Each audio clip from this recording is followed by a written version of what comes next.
Mugamba mutya abali ku channel yaffe eyitibwa Kyaiti YouTube channel yaffe olunaku njagala tutunuulira eddagala eryo liyitibwa omulondo.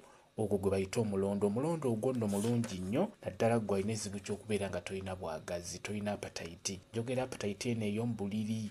Osobola okubeera awo nga gwe by'abasajja si byoliko, nga tolina appetite yaakyo, nga kwegamba tobyagala. Osobola okubeera nga wabikolako oba nga tobikolangako, naye nga gwe owulira omutima tegubyagala, tobirowooza nako, beera ng'otunuulira omulondo ogwo kugenda kuyamba, kugenda kuleeta appetite y'ekyo kye njogeddeko. Beera ng'ogukozesa otya, beera ng'ogufuna sooka ogwozeeko bulungi, n'oluvannyuma beera ng'ogumeketako mpolampola, gulumeko mpolampola nga bw'olya beera ng'ogulyako mpolampola, oba osobola okugusalaasala gwonna, ogusalaasala obutundutundu n'obuteeka mu blender bulungi nnyo, n'obukubamu ka juice. Nja kuba mbalaga enkuba gy'obikubamu. Bw'oba ogenda gukuba mu blender gwonna, kino ekiriba ky'okungulu n'akati ak'omunda byonna obisalaasala n'obiteeka mu blender, n'oteekamu otuzzi n'obikuba. Bw'omala obikuba obisengejja bulungi, n'oluvannyuma n'obeera ng'onywako ka juice k'omulondo.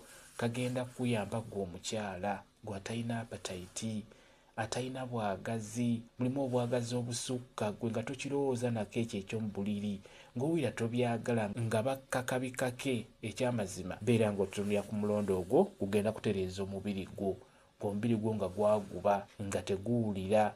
Omusajja ne waakuweeweeta atya nga tolina ky'okyukako, tolina ky'owulira, kozesa omulondo ogwo, gugenda kuyamba bulungi nnyo, mulungi nnyo mu kukomyawo appetite eyo ey'omu buliri. Osobola okugumeketako omekesi mpolampola, oba osobola okugukuba mu kajuisi nga bwe nkugambye. Kyekyo kambe WhatsApp namba yange osobola okumbuuza, nja kwongera okukunnyonnyola ku vidiyo eno. WhatsApp namba yange eri 0778734 yeeyo WhatsApp namba yange. Mwebale kubeera ku channel yaffe eyitibwa Kyaiti YouTube channel yaffe. Kyembasaba mugende mu maaso n'ogyegattako mubeere bulungi. Mweraba.